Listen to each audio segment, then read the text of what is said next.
আল্লাহ রাব্বুল আলামিনই প্রথম, আল্লাহ পাকই শেষ। আল্লাহ পাক প্রকাশ্য, আল্লাহ পাক গোপন।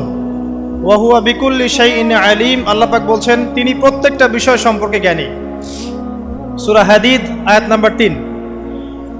তো আমরা বুঝতে পারছি যখন কোনো কিছু ছিল না তখন আল্লাহ রাব্বুল আলামিন ছিলেন, আবার যখন কিছু থাকবে না তখন আল্লাহ পাক থাকবেন। কুল্লু মান আলাইহা ফান ওয়া ইয়াবকা ওয়াজহু রাব্বিকা যুল জালালি ওয়াল ইকরাম। সমস্ত কিছু ফানা হয়ে যাবে, শুধুমাত্র আল্লাহ রাব্বুল আলামিনের সত্তা, জাত এটা বাকি থাকবে। তার মানে আল্লাহ পাকই শুরু, আল্লাহ পাকই শেষ। আল্লাহর কোনো শুরু নাই, আল্লাহর কোনো শেষ নাই। এখন কেউ যদি প্রশ্ন করে যে আল্লাহ সব কিছু সৃষ্টি করেছেন, তাহলে আল্লাহকে কে সৃষ্টি করলো? নাউজুবিল্লাহ। তো তখন আমরা বলবো যদি কেউ আল্লাহকে সৃষ্টি করতো তাহলে তো সেই সৃষ্টিকর্তা হয়ে যেত, তাই নয় কি?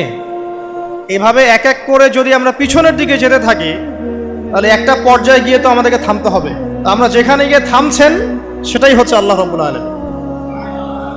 আল্লাহ পাকের আগে কিছুই ছিল না, বরং অতীত, বর্তমান, ভবিষ্যৎ এটা সময়ের মধ্যে আছে, যে সময়ের মধ্যে আমরা বাস করছি। আল্লাহ রাব্বুল আলামিনের কাছে এরকম অতীত, বর্তমান, ভবিষ্যৎ কিছু নাই। আল্লাহ রাব্বুল আলামিন একা ছিলেন, তখন কিছুই ছিল না। আবার যখন সবকিছু ধ্বংস হয়ে যাবে আল্লাহ পাক একাই থাকবেন, আর কিছু থাকবে না। এখন আল্লাহ পাক সর্বপ্রথম সৃষ্টি করলেন আরশে আজিম। কি সৃষ্টি করলেন? এবং আরশটা পানির উপরে ছিল। কিসের উপরে? পানির উপরে। এরপরে আল্লাহ রাব্বুল আলামিন সৃষ্টি করেছেন কলম। আল্লাহ পাকের কাছে লাউহে মাহফুজ আছে। লাউহে মাহফুজ মানে সুরক্ষিত একটা ফলক। এখানে আল্লাহ পাক কলমকে বললেন লিখো। কলম বলল যে মাযা আকতুব, আমি কি লিখবো হে আল্লাহ? আল্লাহ পাক বললেন কিয়ামত পর্যন্ত যা যা হবে, শেষ দিন পর্যন্ত যা কিছু ঘটবে লিখে ফেলো। কলম লিখে ফেলেছে কিয়ামত পর্যন্ত কি কি হবে। অতএব আপনার রিজিক নিয়ে এত টেনশন করার কোনো দরকার নেই। বিয়ে শাদী হচ্ছে না, এই জন্য কবরে গিয়ে মানত করার কোনো দরকার নেই। সময় মতো হবে ইনশাআল্লাহ।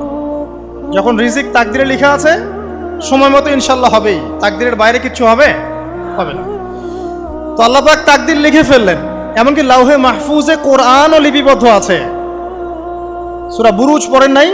বাল হুয়া কুরআনুম মাজিদ ফি লাউহিম মাহফুজ। লাউহে মাহফুজ থেকে কোরআন মাজিদ নাজিল করা হয়েছে প্রথম আসমানে। এরপর প্রথম আসমান থেকে আস্তে আস্তে ধাপে ধাপে বিভিন্ন ঘটনার পালাক্রমে রাসূলুল্লাহ সাল্লাল্লাহু আলাইহি ওয়াসাল্লামের কলবের মধ্যে জিবরাইল আলাইহিস সালামের মারফতে ওহী করা হয়েছে। এই হলো কোরআন, যেটা নাজিল হতে সময় লেগেছে 23 বছর।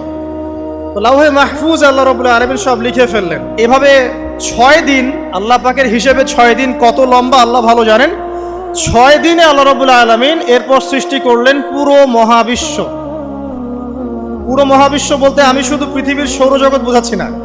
এই মঙ্গল, বুধ, শনি, বৃহস্পতি এইটুক না, এরকম হাজার হাজার সৌরজগৎ মিলে একটা গ্যালাক্সি হয়, আর হাজারটা গ্যালাক্সি মিলে গিয়ে একটা আসমান হচ্ছে, মহাকাশের একটা ছায়াপথ আসমান হচ্ছে। তো এরকম 7টা আসমান বা 7টা মহাবিশ্ব আল্লাহ পাক সৃষ্টি করলেন মাত্র 6 দিনে। কয় দিনে? ফি সিত্তাতি আইয়াম। 6 দিন আল্লাহ পাক সৃষ্টি করলেন। এরপর আল্লাহ রাব্বুল আলামিন প্রত্যেক মহাকাশে তার যার যার কাজ সেটা দিলেন। যেখানে যেখানে মাখলুক সৃষ্টি করা আল্লাহ পাক করলেন। আল্লাহ রাব্বুল আলামিন মালায়েকা সৃষ্টি করলেন নূর দিয়ে। কি দিয়ে? আলো দিয়ে। আলোর মধ্য দিয়ে আল্লাহ রাব্বুল আলামিন ফেরেশতা সৃষ্টি করলেন। আল্লাহ পাক জিন সৃষ্টি করলেন। জিন কি দিয়ে? আগুন দিয়ে। একদম যেটা উত্তপ্ত আগুন, লাল আগুন, সেই আগুন দিয়ে আল্লাহ পাক জিন জাতিকে সৃষ্টি করলেন। সৃষ্টি করার পর আল্লাহ রাব্বুল আলামিন জিন জাতিকে পৃথিবীতে পাঠিয়েছেন। কোথায়? আর এখন মানুষ পৃথিবীতে যা করছে, জিন জাতীয় কিছুটা এরকমই কাজ করেছিল, বরং তার চেয়েও হয়তো বেশি করেছিল। পৃথিবীতে সে ফিতনার ফাসাদ সৃষ্টি করেছিল। এক পর্যায়ে আল্লাহ রাব্বুল আলামিন জিন জাতিকে ধ্বংস করে দিলেন। কিছু কিছু জিনকে আল্লাহ পাক অবশিষ্ট রাখলেন, যেগুলো পাহাড়ে, পর্বতে, বিভিন্ন জায়গায়, সমুদ্রে আশ্রয় নিল।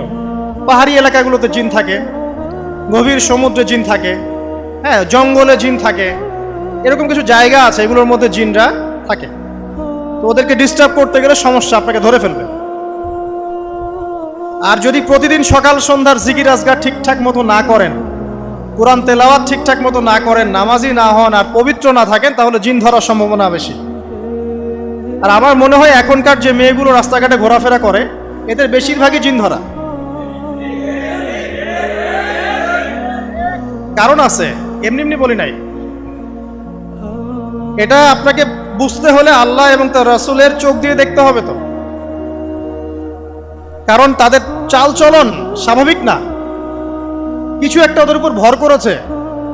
ওই ভরটা করার কারণে তার চাল চলন আজকে এমন হয়ে গেছে।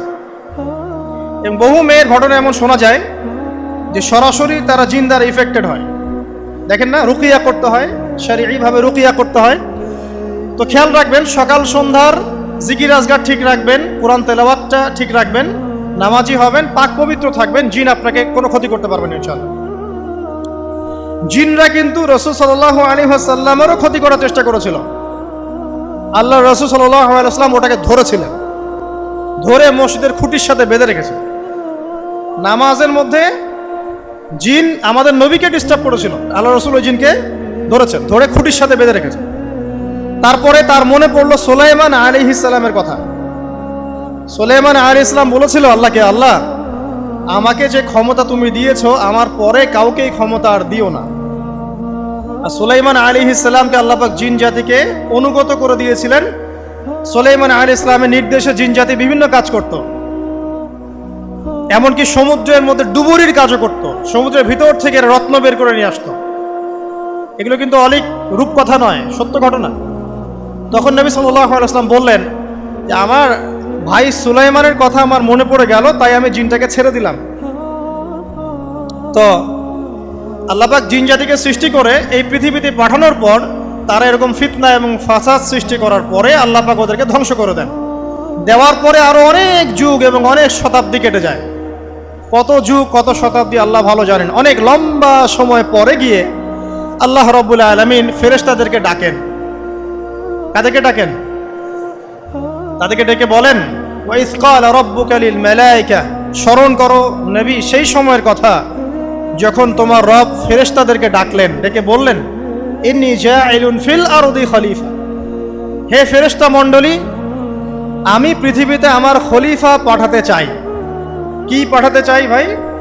খলিফা। খলিফার দুটো অর্থ, একটা হচ্ছে ওই যে জিনরা যে চলে গেল, ওর স্থলাভিষিক্ত হয়ে আরেকটা জাতি, স্থলাভিষিক্ত হওয়া। আরেকটা ব্যাখ্যা হচ্ছে খলিফা শব্দের মানে হচ্ছে যে ব্যক্তি আল্লাহ পাকের বিধান অনুযায়ী পৃথিবীতে বিচার ফয়সালা করে, সে আল্লাহর খলিফা। আমি কি বুঝাতে পারছি? আল্লাহ পাক ফেরেশতাদেরকে বললেন, আমি পৃথিবীতে আমার খলিফা পাঠাতে চাই, প্রতিনিধি, এবং যে আল্লাহর বিধান দ্বারা বিচার ফয়সালা করে। তখন ফেরেশতারা বলছেন, ক্বালু, ফেরেশতারা বলছেন, আতাজআলু ফিহা মান ইউফসিদু ফিহা ওয়া ইয়াসফিকু দিমা, হে আল্লাহ, আপনি কি এমন কোন সৃষ্টিকে আবার পৃথিবীতে পাঠাতে চান যে পৃথিবীতে গিয়ে ফিতনা ফাসাদ সৃষ্টি করবে অথবা রক্তপাত ঘটাবে? ফেরেশতারা এই কথা কিভাবে বলতে পারলো? হ্যাঁ, জিন জাতির অভিজ্ঞতার আলোকে। ঠিক আছে? তখন আল্লাহ পাক বলছেন, ইন্নী আ'লামু মা লা তা'লামুন, দেখো আমি যা জানি তোমরা তা জানো না। মানে তারা ফিতনা ফাসাদ সৃষ্টি করতে পারে, কিন্তু আমার কিছু মুখলেস বান্দা থাকবে যারা এই পথে পা বাড়াবে না। আচ্ছা, এবার আল্লাহ রাব্বুল আলামিন আদম আলাইহিস সালামকে সৃষ্টি করলেন। আল্লাহ পাক নিজের হাত দিয়ে আদম আলাইহিস সালামকে সৃষ্টি করেছেন। সূরা সাদের মধ্যে আল্লাহ পাক বলেছেন, দেখুন, মহাবিশ্বের কোন সৃষ্টির ব্যাপারে বলা হয়নি যে খলাকতু বিয়াদাই, আমি নিজ হাতে তাকে সৃষ্টি করেছি। শুধুমাত্র আদম আলাইহিস সালাম, আমাদের পিতার ক্ষেত্রে বলা হয়েছে খলাকতু বিয়াদাই, আমি নিজ হাতে তাকে সৃষ্টি করেছি। কত সম্মান, কত ভালোবাসা, তাই না? এবার আল্লাহ রাব্বুল আলামিন আদম আলাইহিস সালামকে সমস্ত নাম শিক্ষা দিলেন। সমস্ত নাম মানে কি? ওয়াল্লামা আদামাল আসমাআ কুল্লাহা, আল্লাহ পাক বলছেন, এরপর আমি আদম আলাইহিস সালামকে মহাবিশ্বের যত জ্ঞান আছে সমস্ত নাম শিক্ষা দিয়ে দিলাম। সুবহানাল্লাহ। যেই জ্ঞান ফেরেশতাদেরও ছিল না, যেই জ্ঞান ইবলিসেরও ছিল না। ইবলিস কিন্তু অনেক জ্ঞানী ছিল, অনেক বড় আবেদ ছিল, সে দীর্ঘদিন আল্লাহর ইবাদত করেছে, কিন্তু এই জ্ঞান কিন্তু তারও ছিল না, ফেরেশতাদেরও ছিল না। সুম্মা আরাদাহুম আলাল মালাইকা, এরপর আল্লাহ রাব্বুল আলামিন আদম আলাইহিস সালামকে ফেরেশতাদের সামনে নিয়ে আসলেন, উপস্থাপন করলেন। মহাবিশ্বের ঘটনা, এটা ঘটছে, চিন্তা করেন, এটা কিন্তু ঘটেছে আগে, অতীত। এবার সমস্ত ফেরেশতার সামনে আদম আলাইহিস সালামকে নিয়ে আসা হচ্ছে। এবার বলা হচ্ছে যে, হে ফেরেশতারা, তোমরা এই নামগুলো বলে দাও দেখি, তোমরা যদি সত্যবাদী হও। তো ফেরেশতারা বলছেন, লা ইলমা লানা ইল্লা মা আল্লামতানা, হে আল্লাহ, আপনি আমাদেরকে যা শিখিয়েছেন এর বাইরে তো কোনো জ্ঞান নাই আমাদের। তারপর আল্লাহ পাক আদমকে বললেন আলাইহিস সালাম, হে আদম, তুমি সব নাম বলে দাও দেখি। এরপর আদম আলাইহিস সালাম সমস্ত নাম একটা একটা করে বলে দিলেন। তাহলে আমাদের পিতা জ্ঞানী ছিলেন, নজ্ঞ ছিলেন? আর আমরা তার সন্তান হিসেবে জ্ঞানী না অজ্ঞ? এটা আমাদের শোভা পায়?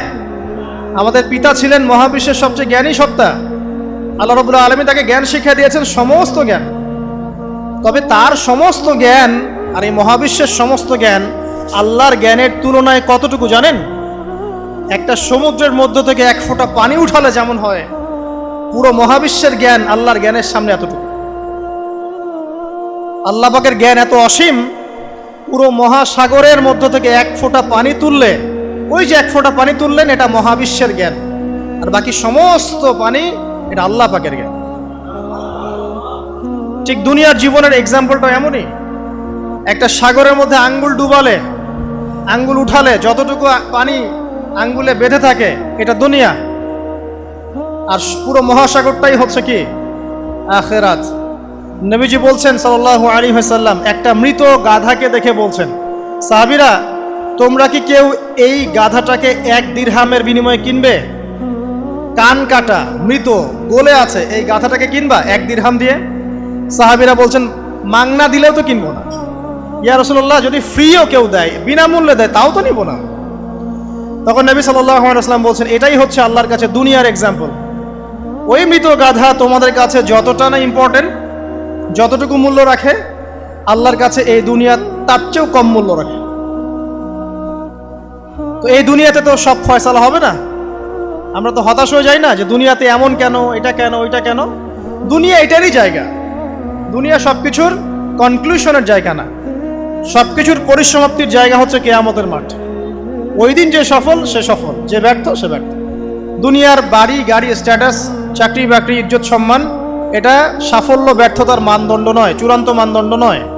চূড়ান্ত মানদণ্ড কি? ফামান যুহজিহা আনিন নার ওয়া উদখিলাল জান্নাহ ফাকাদ ফাজ, যাকে জাহান্নাম থেকে বাঁচানো হবে, জান্নাতে প্রবেশ করানো হবে, পুলসিরাত পার হতে পারবে, এই একমাত্র ব্যক্তি সফল। তো সাফল্যের সংজ্ঞাটা জেনে রাখবেন, তাহলে আপনি দুনিয়াতে হতাশ হবেন না ইনশাআল্লাহ। এবার কি হলো, যখন আদম আলাইহিস সালাম সমস্ত নাম শিক্ষা দেওয়া সমস্ত নাম বলে দিলেন, এখানে নাম মানে কিন্তু খালি নাম নয়, জ্ঞান বলে দিলেন, তখন আল্লাহ রাব্বুল আলামিন ফেরেশতাদেরকে বললেন, তোমরা সবাই এখন আদমকে সিজদা করো। ওয়া ইয কুলনা লিল মালাইকাতি ইসজুদু লি আদম, আল্লাহ পাক এবার বলছেন, আমি সমস্ত মালায়েকাকে বললাম তোমরা আদমকে সিজদা করো। ফাসাজাদু, সবাই সিজদা করলো, ইল্লা ইবলিস, ইবলিস সিজদা করলো না। কেন করলে না? ইবলিসকে বলা হচ্ছে, ইয়া ইবলিস মা মানাকা আল্লা তাসজুদা ইয আমারতুক, তোমাকে কে নিষেধ করলো সিজদা করতে ওই আদমকে যাকে আমি আদেশ করেছি? কে নিষেধ করলো? তখন ইবলিস বলছে, খলাকতানি মিন নার ওয়া খলাকতাহু মিন তিন, আমাকে সৃষ্টি করেছেন আগুন দিয়ে আর আদমকে সৃষ্টি করেছেন মাটি দিয়ে, আমি কিভাবে তাকে সিজদা করতে পারি? ইবলিস বলতে চাইলো যে, আপনি যে বলছেন আদমকে সিজদা করো, আদম তো মাটির তৈরি, আমি তো আগুনের তৈরি, তাহলে আপনি ভুল বলছেন। নাউজুবিল্লাহ। আগুন কেন মাটির সামনে নত হবে? মাটি আগুনের সামনে নত হওয়া উচিত। তার কেয়াস হচ্ছে এমন, কেয়াস মানে কি? তার এটা কি? হ্যাঁ, তার এটা যুক্তি, তার এটা যুক্তি এবং দর্শন যে আমি কেন তাকে সিজদা করব? আমি তো আগুনের তৈরি আর আদম হচ্ছে মাটির তৈরি। তো খলাকতাহু মিন নার ওয়া খলাকতানি মিন তিন, খলাকতানি মিন নার ওয়া খলাকতাহু মিন তিন, আমাকে সৃষ্টি করেছেন আগুন দিয়ে, আদমকে সৃষ্টি করেছেন মাটি দিয়ে। আবা ওয়াস্তাকবারা, আল্লাহ পাক বলছেন সে উদ্ধত হলো এবং অহংকার প্রদর্শন করলো। আর আল্লাহ পাক অনেক কিছু মাফ করে দেন, কিছু কিছু বিষয় আল্লাহ পাক মোটেই পছন্দ করেন। তার মধ্যে একটা হচ্ছে অহংকার, তার মধ্যে একটা হচ্ছে শিরক, তার মধ্যে একটা হচ্ছে অন্যের হক নষ্ট করা, তার মধ্যে একটা হচ্ছে আদম সন্তানকে হত্যা করা, তার মধ্যে একটা হচ্ছে বৃদ্ধ বয়সে ব্যভিচার করা, তার মধ্যে একটা হচ্ছে মুরতাদ হয়ে যাওয়া। ওই যে খ্রিস্টান হয়ে যাচ্ছেন না, খালি মরেন তারপর বুঝবেন, খালি মালাকুল মউত আসুক তারপর বুঝবেন। আল্লাহ রাব্বুল আলামিন বলছেন তার রাসূলের মাধ্যমে, কেউ যদি সাক্ষ্য দেয় আল্লাহ ছাড়া কোনো মাবুদ নাই, মুহাম্মদ সাল্লাল্লাহু আলাইহি ওয়াসাল্লাম শেষ নবী, ঈসা ইবনে মারইয়াম আল্লাহর প্রেরিত নবী, আল্লাহর পুত্র নন, জান্নাত সত্য এবং জাহান্নাম সত্য, এই পাঁচটা বিষয় যদি কেউ সাক্ষ্য দেয় ইনশাআল্লাহ সে জান্নাতে যাবে, তার আমল যেমনই হোক না কেন। টাকার বিনিময়ে, চাকরির বিনিময়ে, সমাজসেবার নামে আর চিকিৎসার নামে ঈমান বিক্রি করে ফেললেন, সুবহানাল্লাহ সুবহানাল্লাহ। তোমাদের এই পৃথিবীতে বেঁচে থাকার চাইতে মাটির তলে চলে যাওয়া ভালো। আবর্জনার কোনো প্রয়োজন নাই আল্লাহর এই জমিনে। এই মুসলিম উম্মার আবর্জনার কোনো প্রয়োজন নাই। এই মুসলিম উম্মার ঈমানদার সাহসী তরুণ প্রজন্মের দরকার। আল্লাহ পাক কবুল করুন, আমিন। এরপরে কি হলো? ইবলিস সেজদা করলো না, আবা ওয়াস্তাকবার, সে উদ্ধত হলো এবং অহংকার প্রদর্শন করলো। এবার আল্লাহ পাক জিজ্ঞাসা করলেন, কেন করলে না, কেন করলে না? সে বলল যে আগুন দিয়ে সৃষ্টি করেছেন আমাকে, তাকে সৃষ্টি করেছেন আপনি মাটি দিয়ে, সো আপনি ভুল আমি সঠিক, আমি কেন তাকে সেজদা করব? আল্লাহ পাক তখন আর তার প্রতি রহম করলেন না। আল্লাহ পাক তখন তাকে বলছেন ফখরুজ মিনহা, এখান থেকে বেরো। আল্লাহ পাক যেমন গফুর রহিম আরহামুর রহিমিন, ঠিক তেমনি আল্লাহ পাক শাদীদুল ইকাব, কঠিন শাস্তি দাতাও বটে। আল্লাহ পাক শুধু কি দয়াই করবেন, শাস্তি দিবেন না? দিবেন। ফখরুজ, অপদস্থ হয়ে লাঞ্ছিত হয়ে এখান থেকে বের হয়ে যাও। এখানে অহংকার করার অধিকার তোমাকে দেয়া হয় না, এখান থেকে বের হয়ে যাও। এবার ইবলিস বের হয়ে যাচ্ছে। বের হয়ে যাওয়ার সময় ইবলিস বলছে রব্বি, কি বলছে? রব্বি। দেখেন ইবলিস আল্লাহকে বলছে রব্বি, মানে ইবলিস আস্তিক। ইবলিস কি আস্তিক? ইবলিস আল্লাহ বিশ্বাস করে। ইবলিস বলছে রব্বি, হে আমার রব, আনজিরনি ইলা ইয়াউমি ইউবআসুন, আমাকে কিয়ামত দিবস পর্যন্ত অবকাশ দেন। আমাকে তো বের করে দিচ্ছেন, ঠিক আছে, আমাকে কিয়ামত দিবস পর্যন্ত অবকাশ দেন। শব্দ চয়ন হচ্ছে রব্বি, হে আমার রব। মানে ইবলিস কিন্তু নাস্তিক না। তাহলে এখন যারা এই যে এথিজমে বিশ্বাস করছেন, আসলে এরা কেউ নাস্তিক না, এরা ইসলাম বিদ্বেষী। কখনো দেখবেন না তাদেরকে অন্য ধর্মের কোনো বিষয় নিয়ে কটু মন্তব্য করছে, প্রশ্ন উত্থাপন করছে, এমনটা খুব কমই দেখবেন। এদের যত মাথা ব্যথা ইসলাম নিয়ে। এখানে দেখেন ইবলিসের কথা বলছি, ইবলিস কিন্তু আস্তিক। ইবলিস কি বলছে? রব্বি আনজিরনি ইলা ইয়াউমি ইউবআসুন, হে আমার রব। ইবলিস জানে যে আল্লাহ তার রব। ওই যে সূরা হাশরের শেষের দিকে পড়ে দেখবেন ইবলিস বলে উকফুর, তোমরা কুফরি করো। তারপরে মানুষ যখন কুফরি করে সে বলে আমি ইন্নী আখাফুল্লাহ রাব্বাল আলামিন, আমি আল্লাহকে ভয় করি যে জগৎ সমূহের প্রতিপালক। শয়তানকে মানুষ গিয়ে জিজ্ঞাসা করবে, জাহান্নামীরা, তুমি আমাদেরকে পথভ্রষ্ট করেছিলে। শয়তান বলবে আমি কিচ্ছু করি নাই, আমি তোমাদেরকে কোনো কাজে ফোর্স করি নাই, আমি শুধু তোমাদেরকে ওয়াসওয়াসা দিয়েছি, তোমরা নিজেরাই কাজ করছো। ফালা তালুমুনি ওয়ালুমু আনফুসাকুম, সূরা ইব্রাহিম পড়ে দেখেন। শয়তান বলবে তোমরা আমাকে লানত করো না, নিজেদেরকেই লানত করো, আমি তো তোমাদেরকে বাধ্য করে কাজ করাই নাই, তোমরা নিজেরাই করেছো এই কাজগুলো। আসুন সামনে যাই। এবার আল্লাহ পাক যখন ইবলিসকে বের করে দিলেন, সে বলছে আমাকে কিয়ামত পর্যন্ত অবকাশ দিন। কিয়ামত পর্যন্ত অবকাশ নিয়ে ইবলিস কি করবে? উত্তর, ইবলিস বলছে ফাবিমা আগওয়াইতানি, হে আল্লাহ, যে কারণে বা যে আদমের কারণে আপনি আমাকে এখান থেকে বের করে দিলেন, লাআকউদান্না লাহুম সিরাতাকাল মুস্তাকিম, আমি সে আদম সন্তানের সরল পথে ওত পেতে বসে থাকবো। শয়তানের কথা কি মনে থাকবে যুবক ভাইরা? শয়তানের চ্যালেঞ্জ কি? আমি আদম সন্তানের সরল পথে ওত পেতে বসে থাকবো, মানে আমার আপনার সবার পথে সে ওত পেতে বসে আছে। এটা যদি মাথায় থাকে তাহলে জীবনে চলা সহজ হয় না? আচ্ছা, আর কি করব?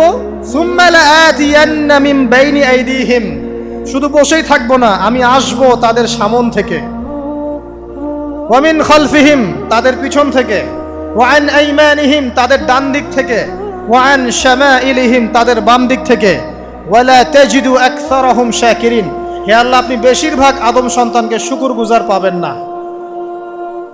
কার কথা? শয়তানের এই কথাটা কি সত্য না মিথ্যা? এখন বেশিরভাগ লোক নামাজ পড়ে না পড়ে না? পড়ে পড়ে না। বেশিরভাগ মুসলিমের দাড়ি আছে না নাই? বেশিরভাগ মুসলিম সুদ খায় না খায় না? এখন বেশিরভাগ তরুণ প্রজন্মের জেনায় আছে না নাই? পর্নোগ্রাফি সবাই দেখে না দেখে না? অন্যের সম্পদ আত্মসাৎ মানুষ করছে না? দুর্নীতি করছে না? ঘুষ খাচ্ছে না? ইসলামের বিধান 100% পালন করে কত পার্সেন্ট মানুষ? খুব কম। আচ্ছা বাদ দেন এত বড় বড় কথা, শুধু কোরআনুল কারীম তেলাওয়াত করতে পারে কতজন মানুষ? বলি না আমরা 90% মুসলিমের বাংলাদেশ, তো 90% মুসলিমের বাংলাদেশে কত ভাগ মুসলিম কোরআন তেলাওয়াত করতে পারে? একটা শুমারি করে দেখেন, কোরআন শুমারি। এটা কোরআন শুমারি করে দেখেন যে কত পার্সেন্ট মুসলিম শুদ্ধ করে কোরআন পড়তে পারে। যারা পড়তে জানে তাদেরও পড়া যে কত ভুল আছে আলেম ওলামার কাছে গেলে বুঝতে পারবেন। আর এই ভুলের কারণে যে অর্থ কত পরিবর্তন হচ্ছে আপনি তো জানেনই না। তো এই যে শয়তান বলেছে ওয়ালা তাজিদু আকসারাহুম শাকিরিন, আপনি বেশিরভাগকেই শুকরগুজার পাবেন। তো কথা সত্য না মিথ্যা? দেখেন, ও কিন্তু তার মিশনের মধ্যে ঠিকই আছে। কথা যে সত্য তার প্রমাণ সহিহ বুখারীর একটা হাদিস, যেটা 4 বার এসেছে বুখারীর মধ্যে, যে আদম আলাইহিস সালামকে ডাকা হবে কিয়ামতের মাঠে, ডেকে বলা হবে তোমার সন্তানদের মধ্য থেকে জাহান্নামীদেরকে আলাদা করে দাও। আদম আলাইহিস সালাম বলবেন কতজনকে আলাদা করে দিব? আল্লাহ পাক বলবেন প্রতি 1099 জনকে জাহান্নামের জন্য আলাদা করে দাও। শয়তানের কথা ঠিক না বেঠিক? এবার আল্লাহ রাব্বুল আলামিন তাকে বের করে দিলেন। ইবলিস এবার বের হয়ে গেল, চ্যালেঞ্জও করলো। এবার আল্লাহ পাক আদম আলাইহিস সালামকে ডেকে বলছে ইয়া আদম, এবার আদম আলাইহিস সালামের এই যে পাজর মানে বুকের পাজর, এখান থেকে তার সঙ্গিনীকে সৃষ্টি করা হলো। কারণ আদম আলাইহিস সালাম একাকী ছিলেন, একা কি থাকা যায়? একা থাকতে কষ্ট হয় না? একজন জীবন সঙ্গী লাগে না? তো আদম আলাইহিস সালামের এই বাম পাজরের হাড় থেকে হাওয়া আলাইহিস সালামকে সৃষ্টি করা হলো। সৃষ্টি করার পর আরো একটা ঘটনা আছে যে আল্লাহ রাব্বুল আলামিন আদম আলাইহিস সালামের পিঠের যে অংশটুকু আছে, এই অংশটুকু থেকে আগামীতে যত আদম সন্তান আসবে সবাইকে ছোট ছোট পিঁপড়ার আকৃতিতে সামনে নিয়ে দেখালেন। সুবহানাল্লাহ। যত আদম সন্তান আসবে আল্লাহ পাক সবাইকে আদমের সামনে দেখালেন এবং বললেন এই যে শুভ্র অংশ যারা, মানে সাদা অংশ যারা, তারা তোমার সন্তানদের মধ্য থেকে সবাই জান্নাতি। আর তোমার এই যে বাম পাশে যেগুলো কালো কালো ছোট ছোট আকৃতি দেখছো, এগুলো সব তোমার সন্তানদের মধ্য থেকে জাহান্নামী। আমরা দোয়া করি আমরা তাদের অন্তর্ভুক্ত না হই। এবার আল্লাহ পাক সবাইকে বললেন, সূরা আরাফের মধ্যে আসছে 182 নম্বর আয়াতে মনে হয়, আল্লাহ পাক বলেন আলাস্তু বিরাব্বিকুম, হে আদমের সন্তানরা আমি কি তোমার রব নই? আমি কি তোমাদের রব নই? আলাস্তু বিরাব্বিকুম, আমি কি তোমাদের রব নই? আলাস্তু বিরাব্বিকুম, আমি কি তোমাদের রব নই? আমরা সবাই তখন বলেছিলাম বালা ইয়া রব্বি, অবশ্যই আপনি আমাদের রব। আমরা এখন ভুলে গেছি না? আমরা সবাই এই সাক্ষী দিয়ে আসছি রুহের জগতে। আর রুহের জগৎ বলে একটা জগৎ আছে, অনেক জগৎ আছে। রুহের জগৎ একটা, দুনিয়ার জগৎ একটা, জিন জাতির জগৎ আলাদা, বারজাখ পরকালে যে কবরে রাখার পরে বারজাখের জগৎ একটা, আর দারুল করার যেটা হবে একদম জান্নাত জাহান্নাম, ওটা আরেকটা জগৎ। এই যে মহাবিশ্ব যে সম্প্রসারিত হচ্ছে, এক এক গ্যালাক্সিতে এক একটা জগৎ না, এরকম বহু জগৎ আছে। রুহের জগতে আমরা এই ওয়াদা আল্লাহর কাছে করে এসেছি, এটাকে আহদে আলাস্তু বলে। কি বলে? আহদে আলাস্তু, মানে আলাস্তু বিরব্বিকুম, আমি কি তোমাদের রব নই? আমরা বলেছিলাম হ্যাঁ আপনি আমাদের রব। একটা মজার কথা আছে এখানে, যখন আদম আলাইহিস সালাম দেখছিলেন তার সন্তানদেরকে সাদা সাদা আকৃতি ছোট ছোট, এর মধ্যে একটা সন্তানকে দেখে, একজন সন্তানকে দেখে তার প্রচন্ড ভালো লেগেছিল এবং তিনি অত্যন্ত সুদর্শন ছিলেন। তাকে দেখে তার প্রচন্ড রকম ভালো লেগেছিল। আল্লাহ পাককে তিনি জিজ্ঞাসা করলেন, হে আল্লাহ, আমার সন্তানদের মধ্যে একে, এই সুন্দর সন্তান কে? আল্লাহ পাক বললেন সে হচ্ছে তোমার সন্তান দাউদ। কি নাম? দাউদ আলাইহিস সালাম। আর আপনাকে বলে রাখি, আদম আলাইহিস সালামের ব্যাপারে যেমন আল্লাহ পাক বলেছেন আদম আমার খলিফা, ঠিক দাউদ আলাইহিস সালাম সম্পর্কেও আল্লাহ পাক বলেছেন দাউদ আমার খলিফা। বুঝতে পারলেন? কোথায় আছে? সূরা সদ পড়ে দেখেন। ঠিক আদম আলাইহিস সালাম সম্পর্কে আল্লাহ পাক বলেছেন না যে আমি পৃথিবীতে খলিফা পাঠাচ্ছি, ঠিক দাউদ আলাইহিস সালাম সম্পর্কেও আল্লাহ পাক বলেছেন দাউদ আমার খলিফা। ইয়া দাউদ ইন্না জাআলনাকা খলিফাতান ফিল আরদ ফাহকুম বাইনান নাসি বিল হক ওয়া লা তাত্তাবি'ল হাওয়া। আয়াতটা পড়ে দেখবেন, ওইদিকে আমি পরে আসছি। তো ওই সন্তানকে দেখে তার এত ভালো লাগলো, আল্লাহর কাছে তিনি জিজ্ঞাসা করছেন, হে আল্লাহ, আমার এই সন্তানের হায়াত কত? আল্লাহ পাক বলছেন, তোমার এই সন্তানের হায়াত হচ্ছে 60 বছর। কত বছর? 60 বছর। আর আমাদের উম্মতে মুহাম্মাদের কিন্তু গড় আয়ু এরকম 60-65, এর বেশি না গড় আয়ু। তখন আদম আলাইহিস সালাম বলেন, আল্লাহ আমার হায়াত থেকে তাকে 40 বছর দিয়ে দাও, আমার হায়াত থেকে তাকে 40 বছর দিয়ে দাও। আল্লাহ পাক তাকে 40 বছর দিয়ে দিলেন। তাই আদম আলাইহিস সালামের 1000 বছর হায়াত হয়ে গেল 960 বছর, আর দাউদ আলাইহিস সালামের 40 বছর হায়াত হয়ে গেল 100 বছর। এখন আসেন এই জায়গায় যে আদম আলাইহিস সালাম এবং দাউদ আলাইহিস সালাম দুইজনকে আল্লাহ পাক কি বলেছেন? খলিফা। খলিফা কে? খলিফা কাকে বলে? এটা একটু শুনে নি ছোট্ট করে। সূরা সদ পড়বেন 24 কি 26 নম্বর আয়াত। আল্লাহ পাক বলছেন, ইয়া দাউদ, হে দাউদ, খলিফার কাজ কি এটা শোনেন। হে দাউদ, ইন্না জাআলনাকা খলিফাতান ফিল আরদ, নিশ্চয়ই আমি আল্লাহ তোমাকে পৃথিবীতে খলিফা করেছি। কি করেছি? খলিফা করেছি। তোমার কাজ কি? ফাহকুম বাইনান নাসি বিল হক, মানুষের মাঝে আল্লাহর বিধান দ্বারা হকের মানদণ্ডে বিচার ফয়সালা করবে। আর আল্লাহর খলিফার দায়িত্ব কি?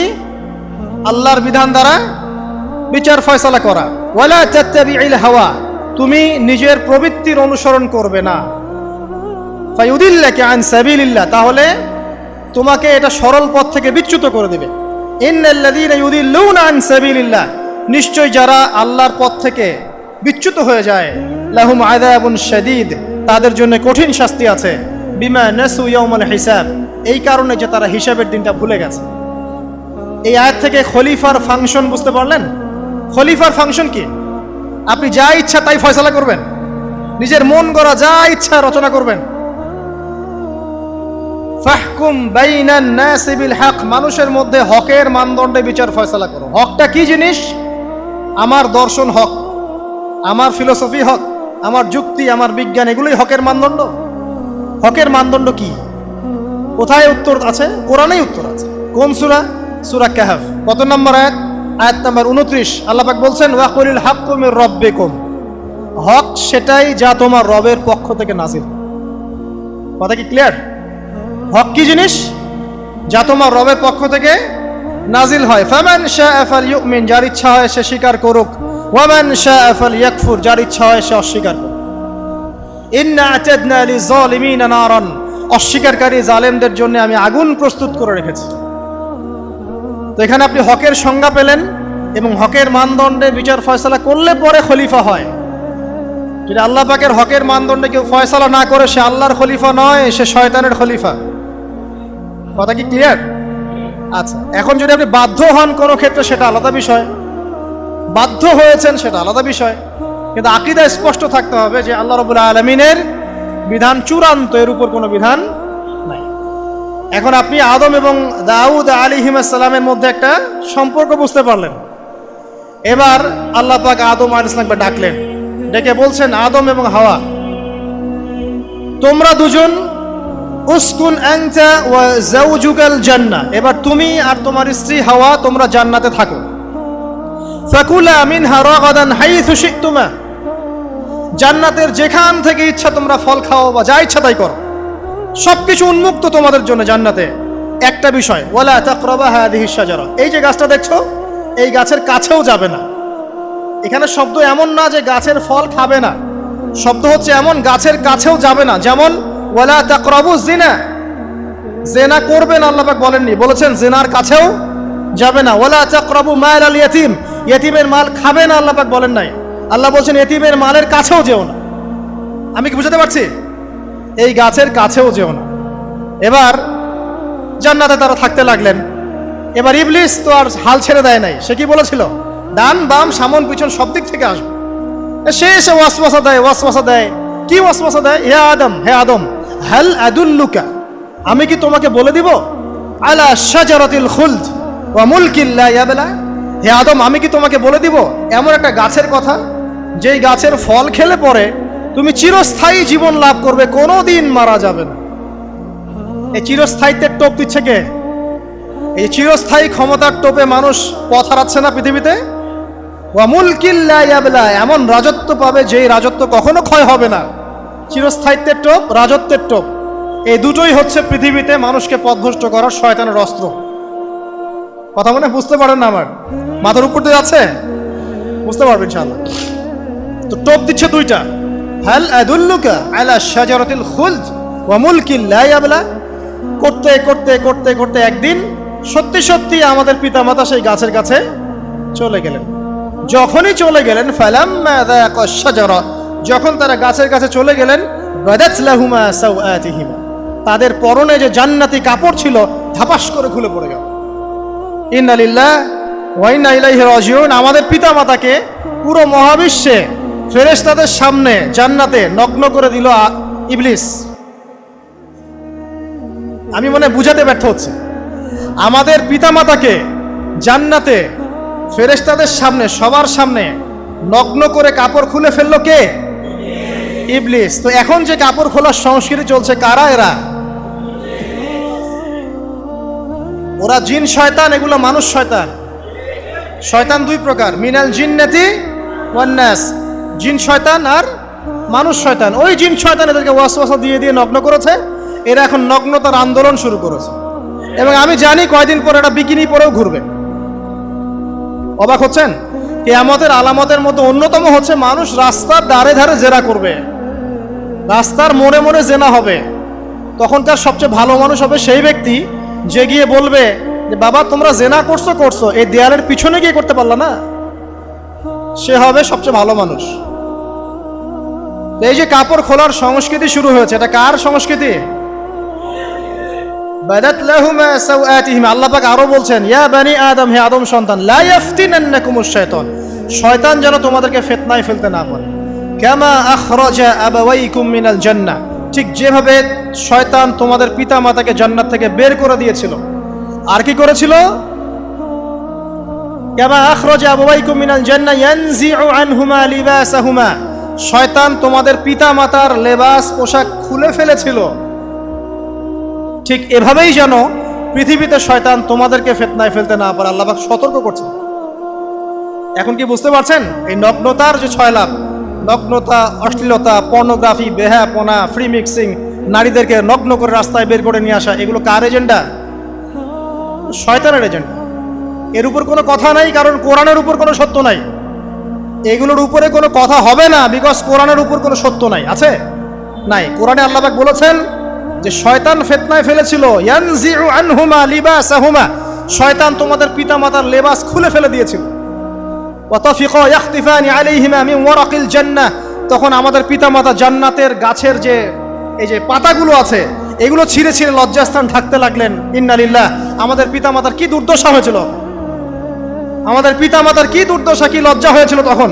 চিন্তা করে দেখেন, শয়তান কাপড় খুলে ফেলে দিয়েছে। আর আমাদের পিতামাতা, আমাদের মা, আমাদের বাবা জান্নাতের এই যে পাতাগুলো ছিঁড়ে ছিঁড়ে গায়ের লজ্জাস্থান ঢাকা শুরু করেছেন।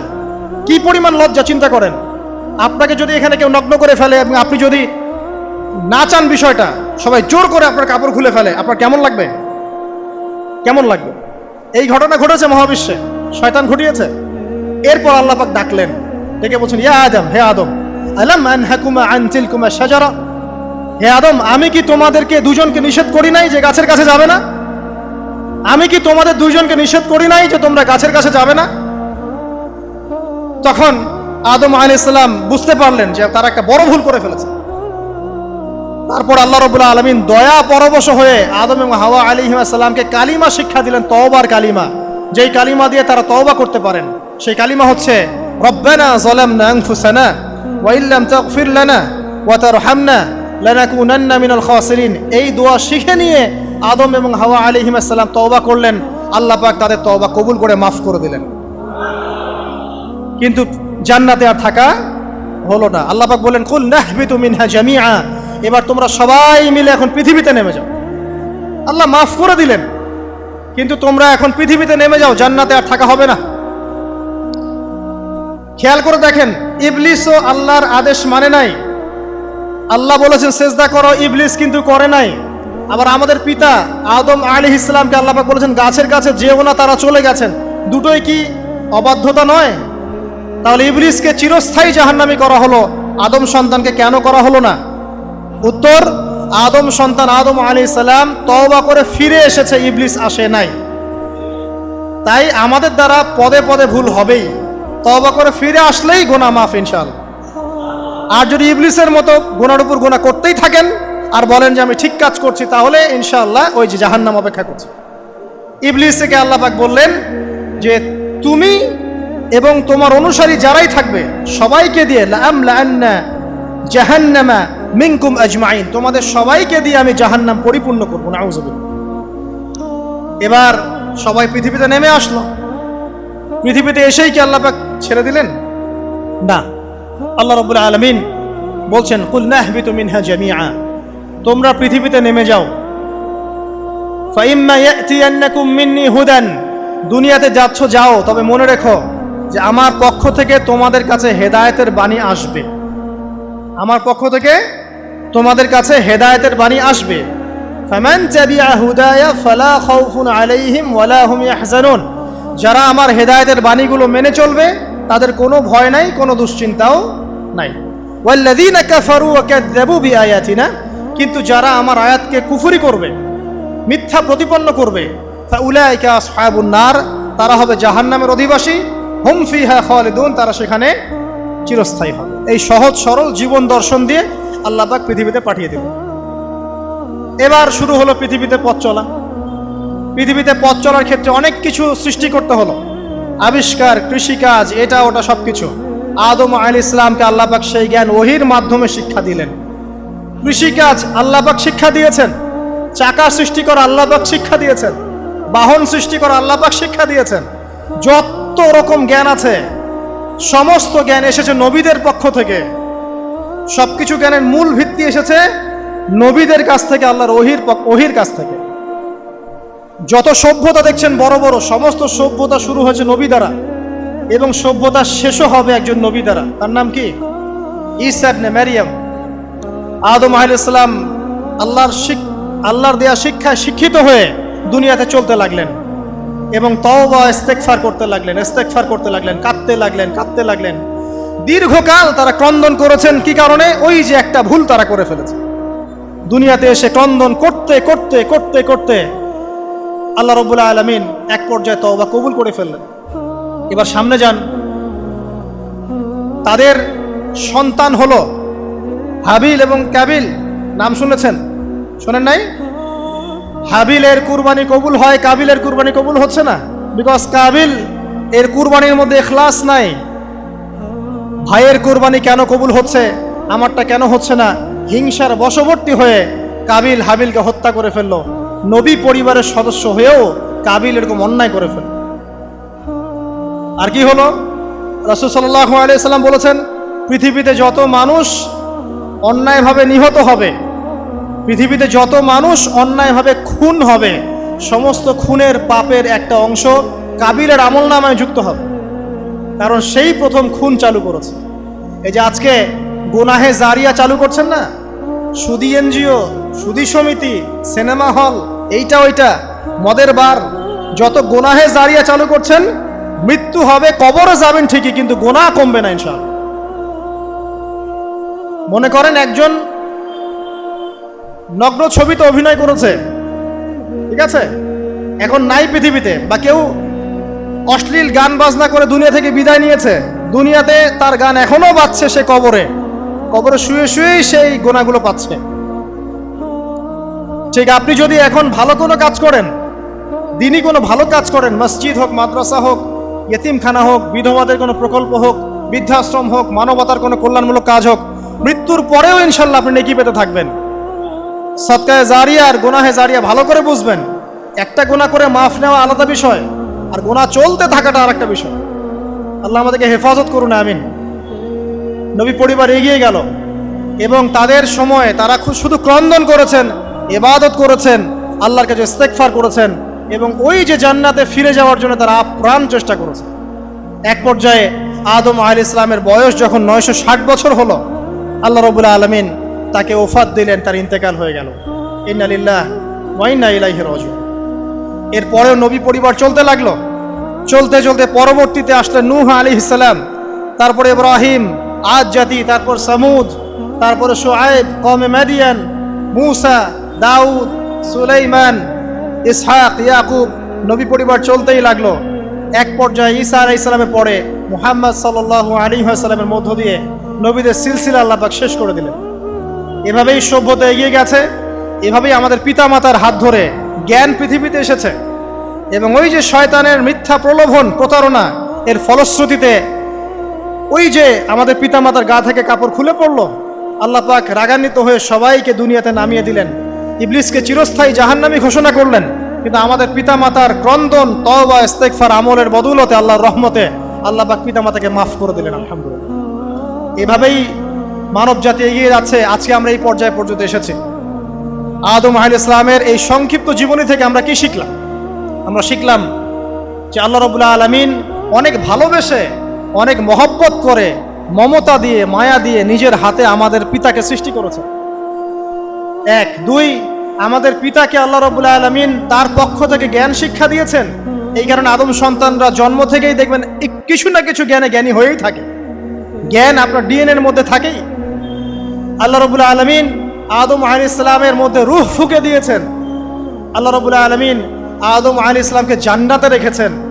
আল্লাহ রাব্বুল আলামিন গাছের কাছে যাওয়ার পরেও তওবা ইস্তেগফারের মধ্য দিয়ে তাকে মাফও করে দিয়েছেন। আল্লাহ রাব্বুল আলামিন আদম এবং হাওয়া আলাইহিস সালামের মধ্য দিয়ে এই পৃথিবীতে মানব জাতির সিলসিলা অব্যাহত রেখেছেন। এবং কিয়ামত পর্যন্ত যত আদম সন্তান আসবে তাদের জন্য আল্লাহ পাক তার পক্ষ থেকে হেদায়েত প্রেরণ করেছেন। এক যুগে তাওরাত এসেছে, কখনো জাবুর, কখনো ইনজিল, কখনো কোরআন। সর্বশেষ টেস্টামেন্ট হিসেবে কোরআন এসেছে। এখন যদি এই ওহীর বাণী, কোরআন এবং এর ব্যাখ্যা হাদিস আমরা মেনে চলি, ইনশাআল্লাহ তাআলা আমরা আবার সেই জান্নাতে ফিরে যাব যেখান থেকে আমাদেরকে নামিয়ে দেওয়া হয়েছে। আর যদি আমরা কোরআন এবং হাদিস বা আল্লাহর ওহীর পরোয়া না করি, এর আলোকে জীবন না গড়ি, তাহলে ওই ইবলিসের সাথেই আমাদেরকে জাহান্নামে থাকতে হবে, নাউযুবিল্লাহ। আল্লাহ রাব্বুল আলামিন আমাদের সবাইকে কোরআন এবং সুন্নাহ, আল্লাহর ওহী মেনে চলার তৌফিক দান করুন এবং ইবলিসের খপ্পর থেকে আল্লাহ পাক আমাদেরকে বাঁচিয়ে রাখুন। ইবলিসের যত এজেন্ট আছে, ওদের যে দুরভিসন্ধি, ষড়যন্ত্র এবং শয়তানি ফাঁদ, এগুলো থেকে আল্লাহ পাক আমাদেরকে, আমাদের মা বোনদেরকে, আমাদের পরিবারের সদস্যদেরকে, আমাদের সমাজকে, রাষ্ট্রকে আল্লাহ পাক হেফাজত করুন, বাঁচিয়ে রাখুন।